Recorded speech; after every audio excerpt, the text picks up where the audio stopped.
Lawmakers continue efforts to pass President Trump's big, beautiful bill. Coming up, a look at the final hurdles and the mad dash to get the budget passed. And at least 2 firefighters are dead after police say they were called to a fire only to be ambushed by a shooter. We'll have the latest details coming out of Idaho.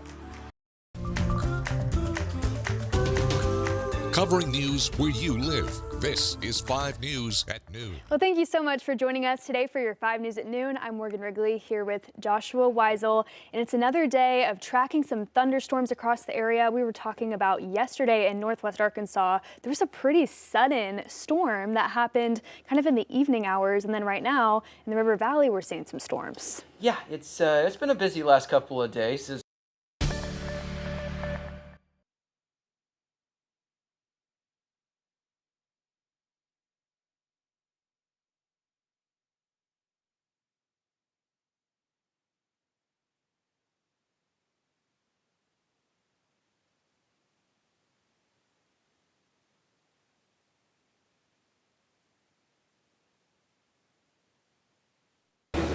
All right, well, we're going to get back to Joshua in just a bit. But now moving on to our first story right now at noon. Police in Idaho are responding to multiple firefighters were shot in what they are calling a deliberate ambush using a high-powered gun.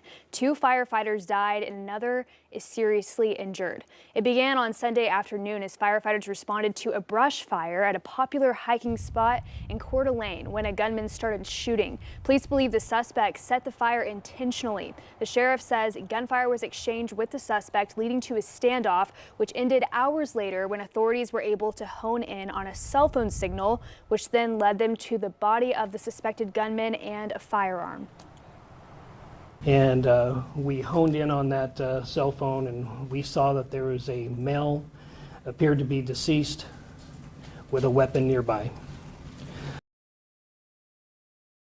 The sheriff says the suspect's body, along with a number of guns, were pulled from the mountain as a wildfire rapidly approached. Investigators are expected to go back to the scene to collect more evidence. And in Ohio, 6 people are dead after a small plane crashed on Sunday. The National Transportation Safety Board said the plane was carrying 2 crew members and 4 passengers, crashing just 7 minutes after it took off. The flight tracker data shows the plane was headed to Montana and was a small engine plane. The FAA and the NTSB are leading the investigation into what caused the deadly crash. The identities of those killed have not yet been released. Well, the Senate is moving forward with President Trump's massive budget bill. Republicans can pass the bill with a simple majority, but as Natalie Brand reports from the White House, getting a majority vote is not that simple. Were previously ordered. The clerk will call the roll. Senators launched a vote-a-rama Monday morning as Republicans try to tee up a final vote on the president's tax cut and spending mega bill as early as today. Bring amendment after amendment after amendment to the floor so Republicans can defend their billionaire tax cuts. Over the weekend, Republicans narrowly voted to move forward with debate, which stretched into late Sunday night. This bill makes the 2017 tax cuts permanent. It avoids a tax increase for your family that's coming in December if we don't act now. In addition to the tax cut extension, the legislation boosts funding for border security, defense, and includes proposals President Trump campaigned on, like no taxes on tips and overtime pay. But GOP senators have proposed steeper cuts to Medicaid funding, prompting fellow Republican Tom Tillis of North Carolina to speak out against it. So what do I tell 663,000 people in 2 years or 3 years when President Trump breaks his promise by pushing them off of Medicaid? On social media, President Trump lashed out against Senators Tillis and Rand Paul for opposing the bill. The president even saying he would be meeting with potential primary challengers who could run against Tillis. If you've got to surprise or jam your conference to get something done, you're a pretty legislator. And that's just not my style. The 2-term senator announced on Sunday he will not seek re-election, referencing political theater and partisan gridlock. Senate Republicans can only afford to lose 3 votes. Mr. Rono, no. With all Democrats opposed to the bill. Natalie Brand, CBS News, the White House.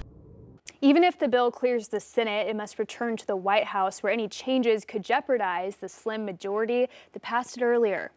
Well, over the weekend, a private funeral was held for Minnesota state lawmaker Melissa Hortman and her husband, Mark. The couple, along with the family's dog, were gunned down at their home 2 weeks ago in what police are investigating as a politically motivated attack. Minnesota Governor Tim Walz delivered the eulogy, honoring the Hortmans and remembering them for their dedication to public service. I know that in these times of this inexplicable, unexplainable tragedy, all of us are searching for some kind of meaning, some kind of lesson that we can learn to help ease our loss. And maybe it is this moment where each of us can examine the way we work together, the way we talk about each other, the way we fight for things we care about.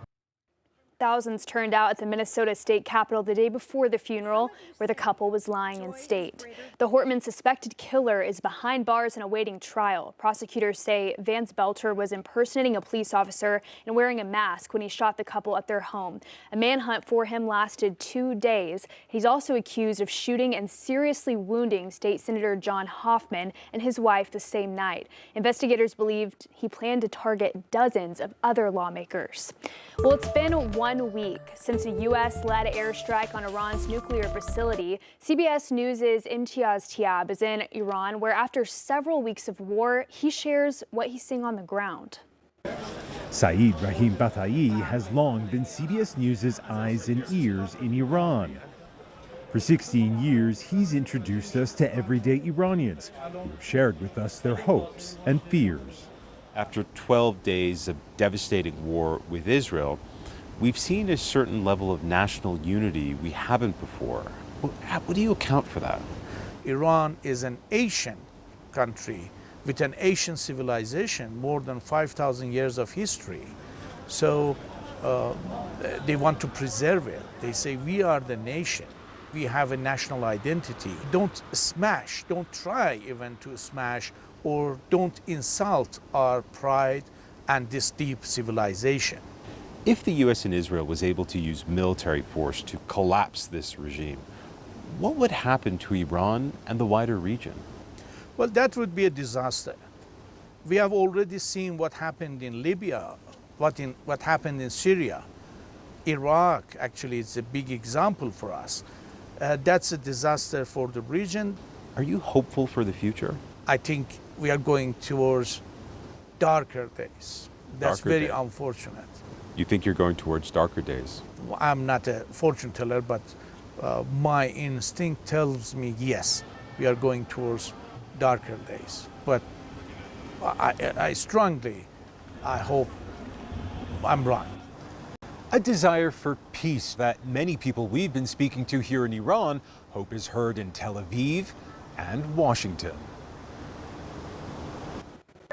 23-year-old Isaiah Eduardo Casataneda was arrested over the weekend after a deadly hit and run in Rogers. Police say they responded to a report of an injured person on the road on the 2100 block of 8th Street early Saturday morning. 23-year-old Jada Curtis was found in the road with severe injuries. Despite attempts at life-saving measures, Curtis was pronounced dead at the scene. Police are still investigating what happened.